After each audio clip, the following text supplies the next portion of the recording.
The content on your page needs to be around particular keywords that your potential customers use to find your services and products. And the backlinking, what they are like votes of confidence from other websites that, hey, this website is pretty cool, this website is pretty useful, so I'm giving a link to this website. So Google sees that as a vote of confidence and basically ranks it higher. Welcome to another episode of Personal Brand Blueprint. So we have these personal websites, right? We build out our offers, our services, our personal brand. Then we want to reflect that onto a personal website that details out all this information. But how are people finding this website, right? And one of the best ways is to utilize the largest search engine in the world, Google. And we want people to be able to find our service on Google and come to our website. And how do we do that? Well, a large strategy behind this is link building, which is involved in the umbrella of SEO, search engine optimization. I know some of this might seem like it's over your head and confusing. What is link building? What does that even mean? So that's why today I have a special guest, Shaurya Jain, founder of Herculean SEO.com, who specializes in backlinking strategy. He's going to walk us through some of his strategies, philosophies, stories behind why it's important to build links to our personal websites or our small business and agency website, and how that can help us grow and monetize our personal brand. So Shaurya, welcome to the show. Hi, Dave. Thanks a lot for having me. Absolutely. So I have a little background in SEO myself. I've been part of online reputation management companies where we helped suppress some bad things about people online, or help some good things get ranked. And so a large part of that was link building. So I'll understand some of this terminology, but today, not everyone in these day and ages really still know about SEO. So give us a little bit of a breakdown of like, what is backlinking and how does that play a part in kind of the SEO space? All right. So SEO basically has two main components, one being the content on your page and website, and the other being the backlinks. So the content on your page needs to be around particular keywords that your potential customers use to find your services and products. And the backlinking, what they are like votes of confidence from other websites that, hey, this website is pretty cool, website is pretty useful, so I'm giving a link to this website. So Google sees that as a vote of confidence and basically ranks it higher. Now there's a lot of nuance involved, of course, about like what kind of links help you and what kind of links don't help you, and that's what we'll discuss today. Sure.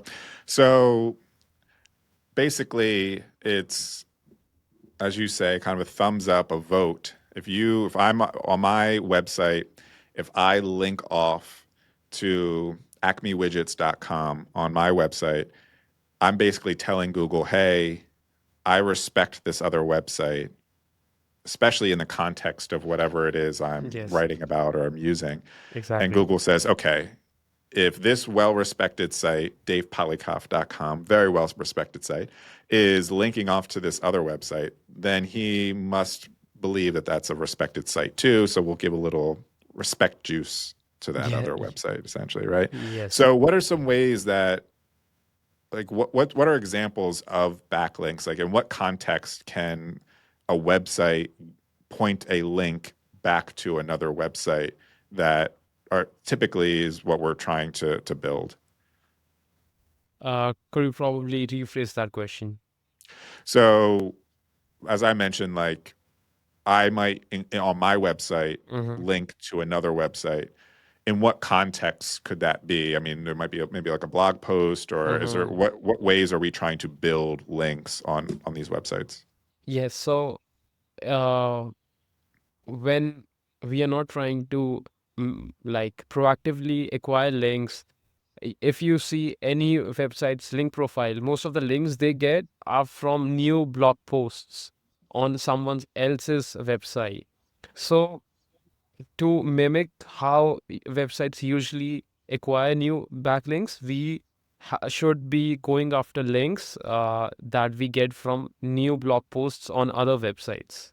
Um like one could get links from the photo of a website, one could get links from existing content published on someone else's website, but that's not usually how websites get links naturally. They usually get it from the new posts published on someone's website. So that's what we should aim to do. And also, while giving the links, that's from where we should be giving the links from.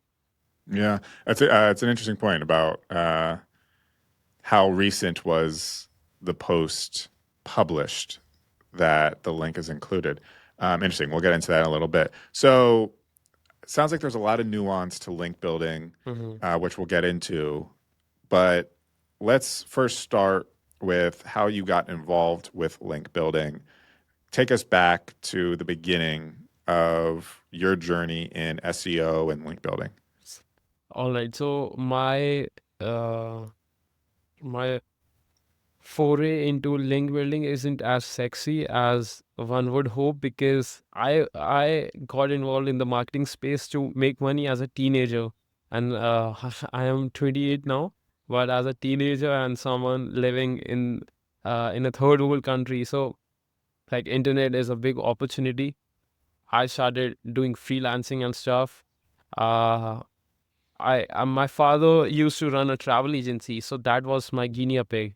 I used to do SEO on that, and when I found like got some success with that website, I posted in Facebook groups that hey, I did this and got these results, and somehow by the grace of God, you could say, just sheer luck, I started getting clients.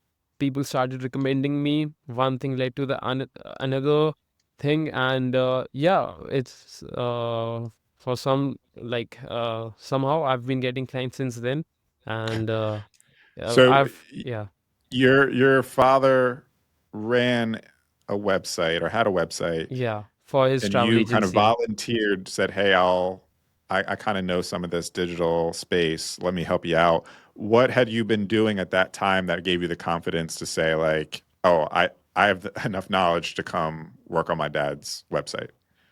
Uh, I wouldn't say that uh I had confidence. It was that like read a shit ton of posts. Like you have been in SEO, you might remember Neil Patel. Uh, Yeah, Patel. Yeah. like he's very famous in the in industry. So he was very popular back then. So read a shit ton of posts from him, watched a lot of videos, and like there was nothing to lose. My father wasn't getting any leads from his website any way, so I thought, why not? Let's do this. There was a yeah. There's only where to go but up, I guess, at that point, Yes, right? exactly. So you had some interest in it. You were checking out Neil Patel, his how tos, and said, you know what, think I can apply this. So Hmm. first guinea pig, as you mentioned, was your dad. And what were some of the tactics that you first applied to the website that you saw the best results on early days? Okay, so back then, um, like this was about 10 or 12 years ago. So back then, there was not much link buying and selling going on. So how one could get links back in the day was you just email a webmaster and say that hey, like write a good post-like email, be a bit witty and funny, and say that hey, my post would be a good addition to your blog post. And you do that 100 times, you probably end up getting 10 links, 10 very solid links. And that's what I did. I did that. People started giving me links, and the site started ranking well. But since then, the market has shifted quite dramatically. Now it's all pay to play. If you want links, you have to pay the webmasters. And you took your success with your dad's website, put it on some forums on Facebook, I believe you said, and people were like amazed or interested in, oh wow, what a great success story. And then you said that kind of started to create a little bit of a buzz within the community, and maybe your name kind of got within certain circles. Is that right? Yeah, yeah, that's exactly what happened. Uh, yeah, uh, some SEO influencers, they used my service, they got impressed, they gave me a shout out, and like I said, it was sheer luck. Now, these past few years, I've been more proactive in how I position myself, how I brand myself, but initially it was pure luck. Yeah. Well, it's interesting you use the word luck there because it sounds like what you were doing was promoting your services and to the right community, right? So, had you not what they call kind of like creating your own luck surface area, right? Yeah, To get out there, promote yourself, show what you've been doing, you're only creating that luck energy yeah, that yeah, yeah. eventually luck finds you. So, um, that's interesting. So then you got a few quality initial clients that I guess had also large followings or a good, strong community around them. They saw great results with your services, and then now they're promoting you, which Mm-hmm. only amplifies your Yes. service. At this time, had you like? Because I know you've done it for your dad's website, but had you like actually had a business of doing it yet? Like you kind of, it sounds like you stumbled into doing it as a service at that point. Like going into it with your dad, did you think, oh, maybe I could start charging people for this?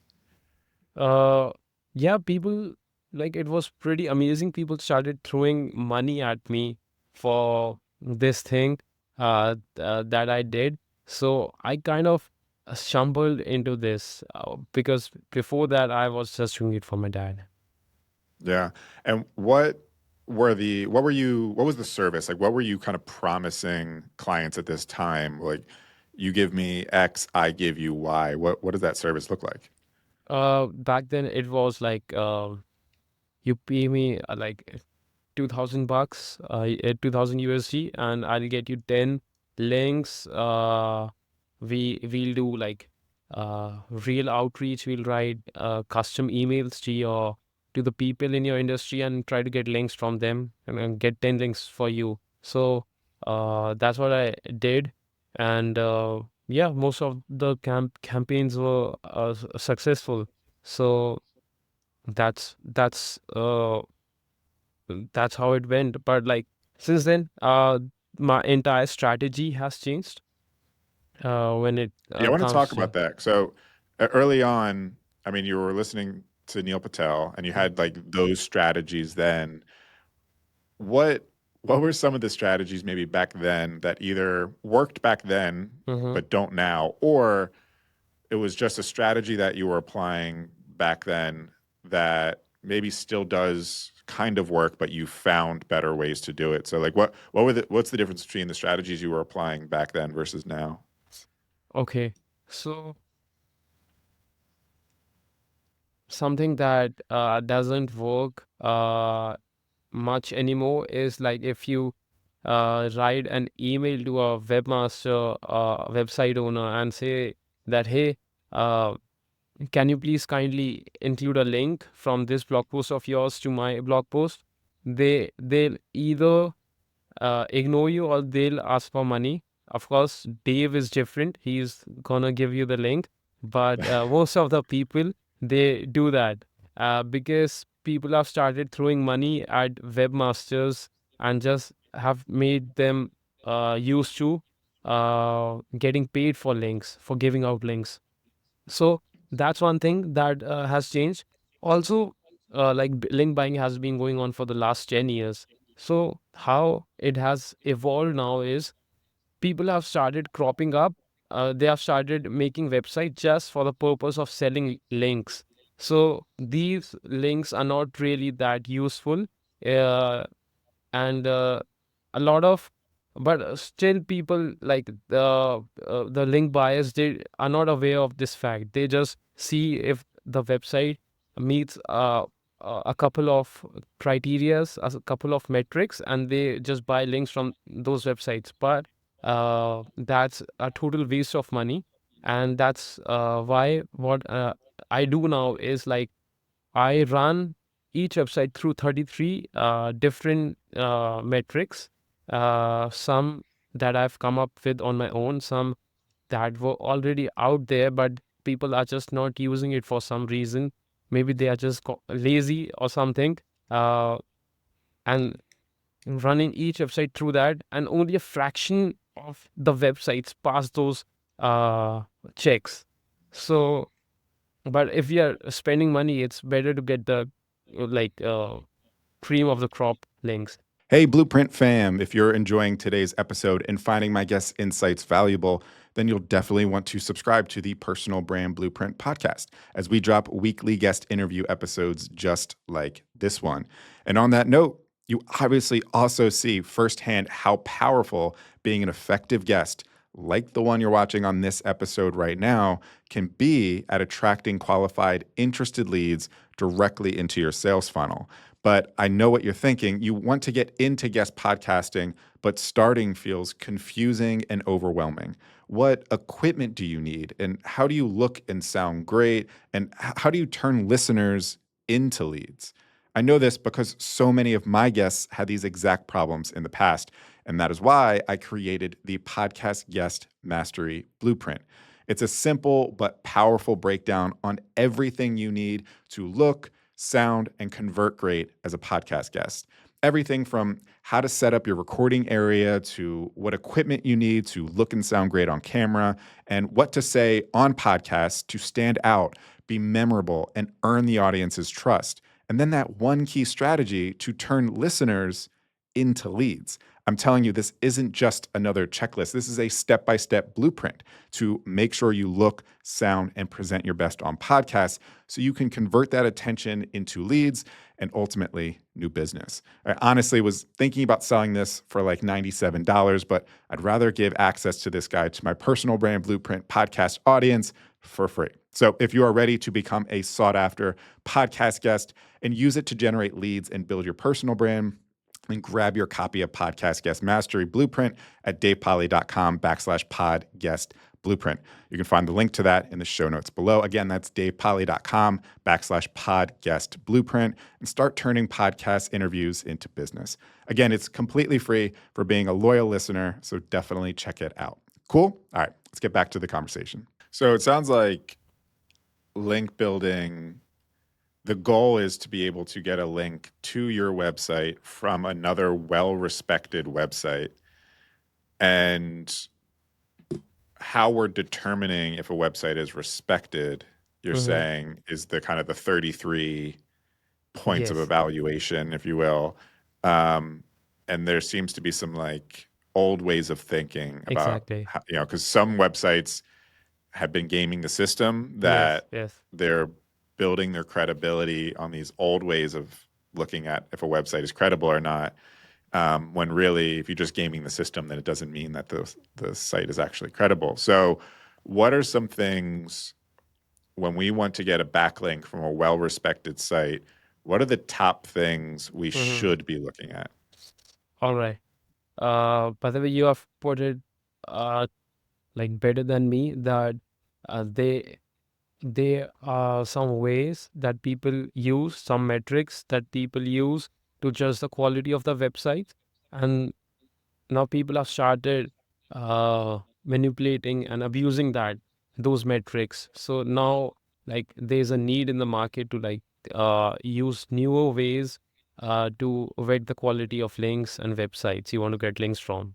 So I've written down that, although like there are 30 something that I use, but let me give you the 8 most powerful ones on this podcast. So first one would be like there's a tool called Link Research Tools. Very little known tool in the SEO space. Uh, Hrefs is the most well-known tool in the SEO space. People think it has the biggest backlink database, but actually, Link Research Tool has the biggest backlink database, and they have a proprietary metric called power into trust. So they mimic Google's internal algorithm. So Google has two different ways they judge a website. One is page rank metric, and the other one is trust rank metric. Uh, Now we people don't have access to it, but these guys have tried to mimic that and came up with their own metric called power into trust. So like uh, power mimics the page rank metric, and trust mimics the trust rank. And if you want good links, go for links that have power into trust score of more than one. That's what I found to be like a good cutoff. Another one is SEMrush Authority Score. So SEMrush is the biggest competitor to Ahrefs. So like probably the second biggest player in the SEO tool space, is the only metric I would say that takes into account not just the backlink profile of a website, but also the traffic the website is getting. So most of the SEO metrics out there, they just look at the backlink profile of a website. But this one also looks at the traffic the website it's getting. So it gives you a more uh, balanced look, balanced score. Uh, the third thing you should look for is the website should have an about us page. So why is it important? So all these people who are like making these websites for a quick buck, just to sell you links, they don't really care about having a about us page, because they know that no one is looking at that. People are just looking at the metrics and just buying the links. So, but this is a good indicator that if a website doesn't even have an about us page, like of course, it's not a legit website.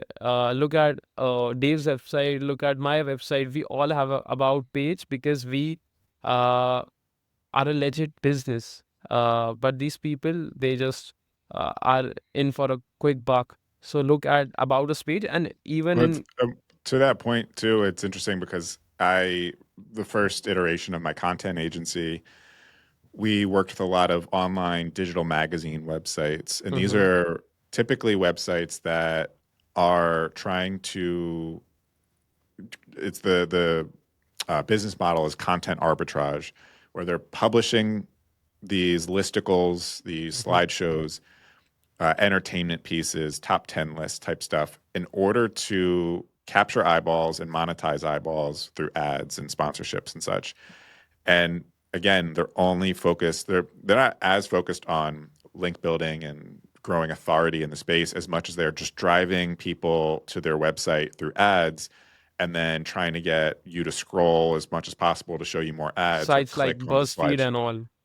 Yeah, so it's very like the similar concept of like entertain you, hook you on Yeah. entertainment content, and then show you a bunch of ads so that they make money. So if they spent $20 on writing an article, but they're making $120 on ads, it's a profitable, article type thing. So it's content arbitrage, and this was a big space and still might be. We're not in it anymore, but people were creating websites strictly for the sake of let's throw a bunch of entertainment content onto a website and drive a bunch of ads to it Mhm. without any thought towards brand, towards community, Yeah. towards like an actual, like establishing an actual website. So they would just throw them up overnight, throw some logo and some, name on it, like uh, sharecrazecontent.com, but never actually invested into like an author page and an about us page and all this stuff. So you could always tell when a website was just there to make money off of the content they were publishing, and instead of like actually building a credible website that like Google respected and all this stuff. Yeah. All of those websites ended up going out of business. So that just goes to show you on your point, like, if you're investing into yourself and investing into our personal websites, like really make sure that there's a story that's being told there. Yeah, yeah, that's 100% correct. These people don't have the long-term thinking of building a brand. They are in it for they are in it for the quick buck. So we should stay away from these websites, because if we end up getting links from these websites, you don't know, like they might go down next week. All your money that you spend on acquiring the link, that's wasted. At least you should be able to get the link juice for at least 2 years. So, uh, all right. So the next thing that you should look for is the most used metric in SEO right now is domain rating metric. It's by Ahrefs that I mentioned earlier, the most famous tool in SEO. But people have started manipulating the metric because that's like the higher it is, the more money people pay. So people have what they started doing is just manipulate the metric. They have figured out ways to do that. There are gigs on Fiverr that increase your domain rating by 30 or 40 points for just $50, and it has insane return, like return on investment. Uh, you pay $50, and just one additional link that you'll sell that will pay for that. And these guys like sell hundreds of links per month. So of course you don't want to be getting links with manipulated DR. The other thing is manipulated traffic. So Google has a patent called Systems and Methods for Detecting Click Spam. What this patent does is uh, it can detect if bots are clicking on an ad or a search listing on Google. So these websites that want to manipulate the traffic and show people that they get a lot of traffic, they like use bots to have them visit their website. But with the patent, like the patent clearly shows that Google can see these bots and the fake traffic.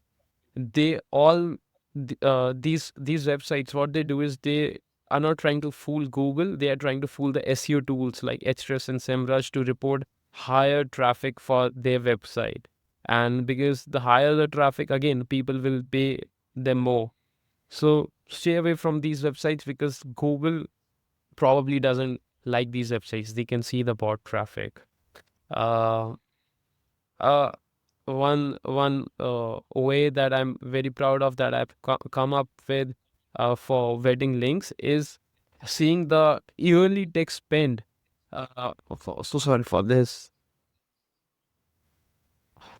Yes, let me switch this off. All right. V- uh, it's called the yearly tech spend. You basically see how much a website is spending on its tech, and we use that as a proxy to see like how much the website must be investing in its own content and backlinks. Uh, because if it's spending a lot on its tech, they have more budget to spend on their backlinks and content. And if they're spending more on their backlinks and content, then you are in good company. You are getting a link from a website that's investing in itself. So that's like marrying someone who is investing themselves. So they'll grow and you will grow as you move forward in life. So something to look at, yearly tech spend. You do this with a tool called Bedwith, and you can do like 10 checks for free every day. So that's one good thing.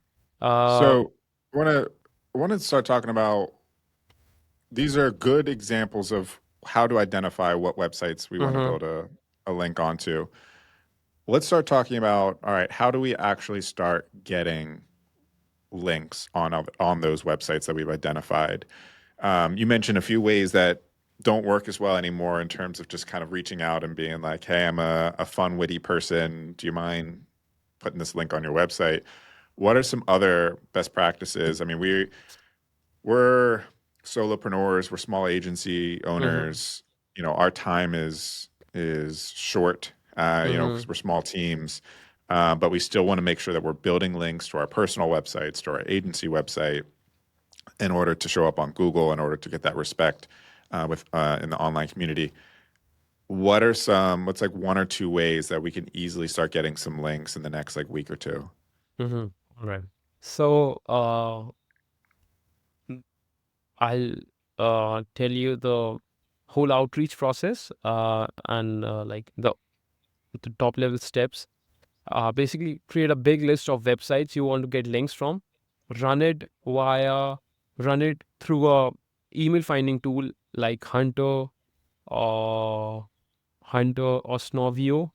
They'll give you the emails. Now run these emails through a email verification tool, because we just want to send emails to valid emails, and a lot of the emails are actually invalid or like a catch-all emails. Catch-all emails are basically emails that even the tool can't figure out if it's a valid or invalid. So you stay away from the invalid and catch-all emails, and you just send emails to the valid emails. And once you have the list of valid emails, you use a tool like if you're low on budget, you use a tool called Gmass. Gmass is a uh, Gmail plugin, and if you have a uh, more like decent budget, $100 or something per month, you go for a tool called Smart Lead. You load up all the emails. You just send them a simple email that, hey, uh, do you sell links? That's all.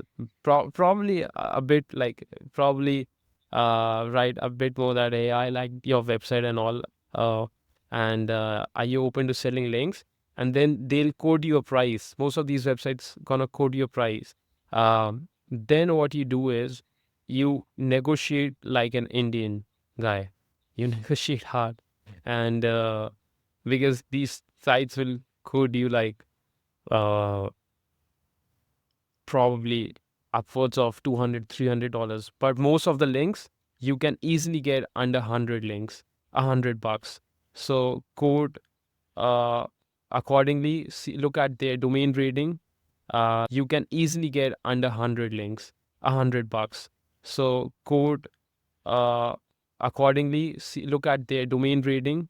Like if the website has a domain rating of 50, offer probably $50 or $60. If it has a domain rating of 70, offer them $70 or $80.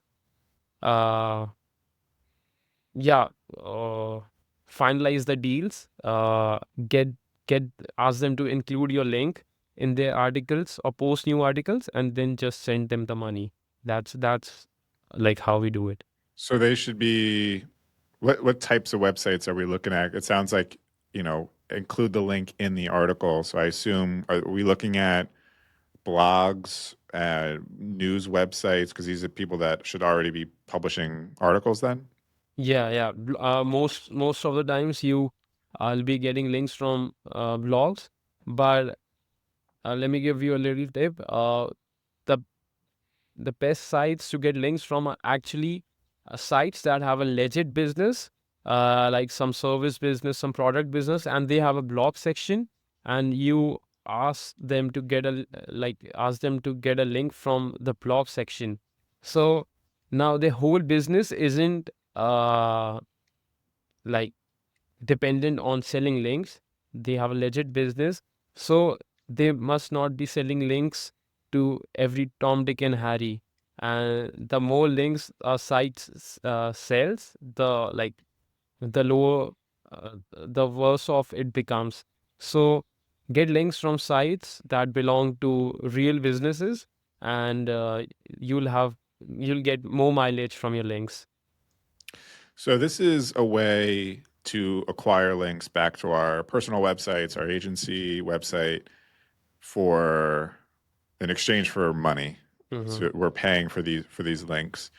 What are some ways that we can organically Mm-hmm. get links on others' websites, essentially for free, ideally? For free?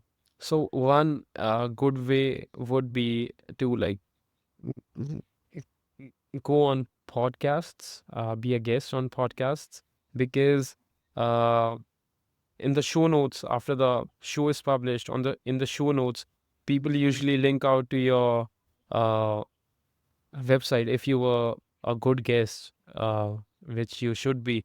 If you were a good guest, they'll publish your episode, and from they'll also publish it. Some people also publish it on their website, so you'll get a link from there. Some other good ways are like there are journalists out there that are looking for quotes around specific stories they are doing. So let's say some journalist is doing uh, a story about weight loss. So, and if you are a fitness person, like a fitness trainer, you could help them. Like they'll post a request on Twitter that says that I'm looking for people who have lost weight with keto. And if you have experience with that, you could help provide an insight that they might not have.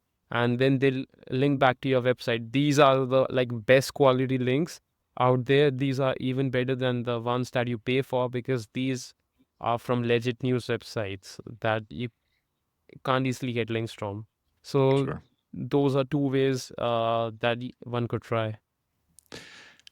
When we're getting these links back to our website, what where do we want them to link to? Mm-hmm. Is it harder to get links to certain pages of our website than it is for other places? And does that play a factor? You know, if it links to our homepage versus like our about page, does that play a factor in the amount of authority juice that we get to our website? Uh, so you preferably want to get links to pages uh, where you are targeting some particular keyword. So let's say there's an e-commerce store that sells blue Nike shoes. There's a page for that. So they preferably should be getting links to that page. But if someone is talking about their business, they'll probably link to the home page. That's why the paid links come into play, because when you're paying someone, you can ask them to link to wherever you want the links to. So the free ways usually get you links to your homepage, but the paid ways, with the paid methods, you have more control over where you can get links to, and those are usually to your commercial pages. What's an example, and ideally maybe one of your clients that had a low, I guess, authority, online authority, wasn't showing up in search results, and then you apply this link building strategy, and then they were able to see whatever their definition of success was, whether if they were trying to rank certain pages or just grow authority in the space through Mm-hmm. like domain authority and stuff like that. What are some of the strategies that you've applied to an example client that saw success with you? Mm-hmm. So we had this client. They had a plagiarism checking tool that checks like if the content is plagiarized from some other place or not. So they had a paid plagiarism tool, but they created a page for a free plagiarism tool, uh, like a little mini version of their main tool. Now they wanted to rank this tool for plagiarism checker, the keyword plagiarism checker that had like 26,000 searches a month. So it could bring them a lot of leads if they start ranking for that keyword. So they were earlier, like before working with us, they were not ranking even in the top 100. But after just building like 22 something links, they ended up on position 6, and it really helped them like get a lot of leads for their main SaaS, because they upsold, upsell. There's a thing where you upsell. So from the free tool, they upsold to the paid tool to some of the people.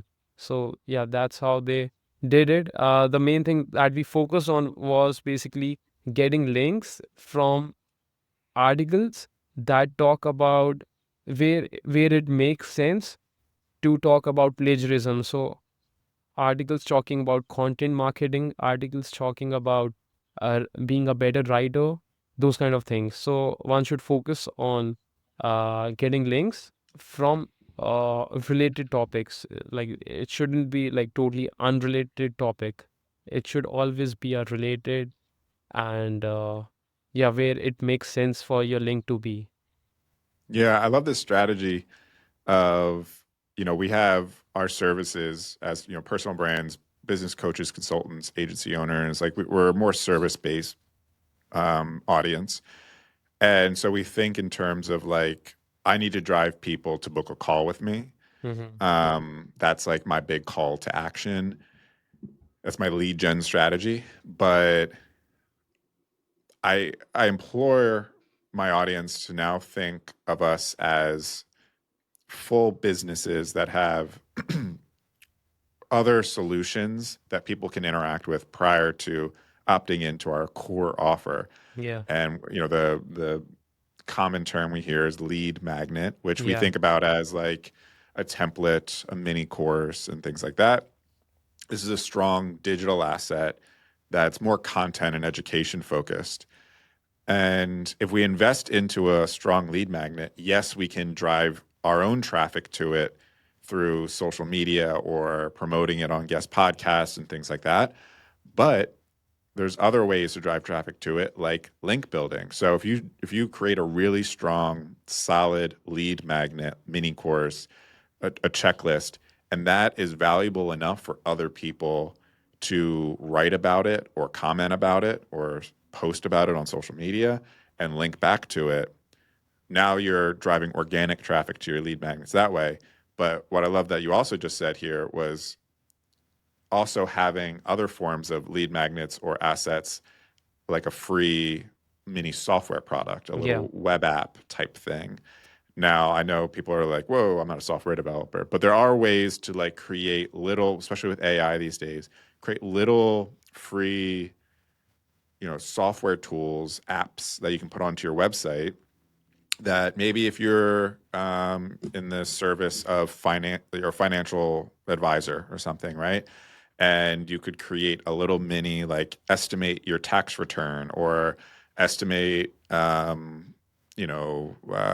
much money you have to invest or something, right? And a little widget app you can put onto your website that the person has to fill their information in to generate the result. And now that's not just a way for it to generate leads, but also if it's a really truly valuable little app, go out and like talk to other financial or small business or whatever blogs and news sites and say like, hey, I created this really useful tool if you want to include it into your next thing.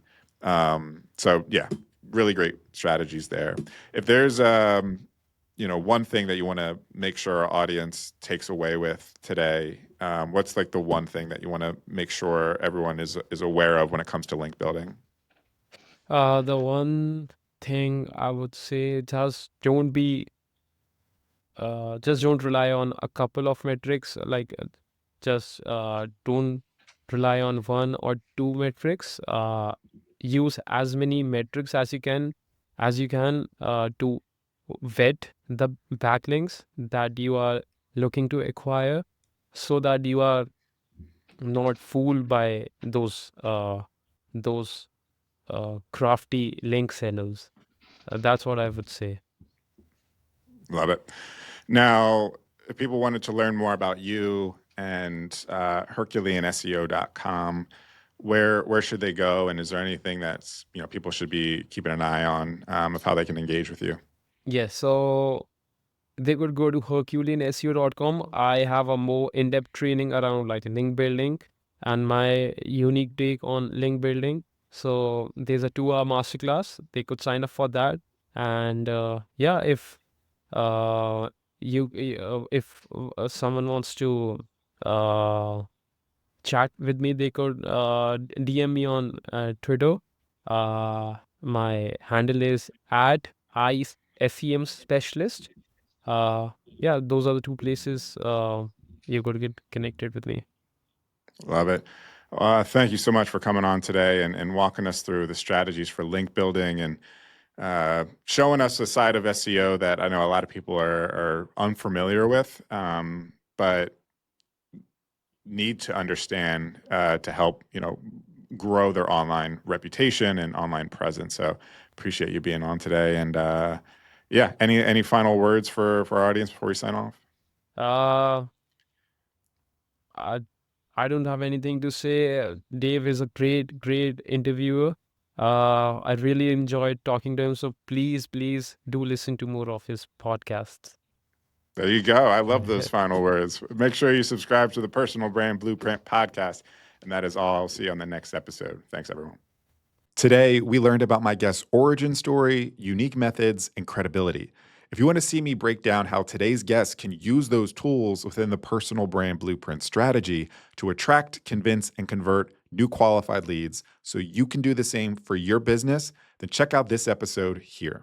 Or if you want to continue to hear more incredible personal branding origin stories and learn more valuable personal branding skills from my awesome guests, then check out the full playlist of interviews here.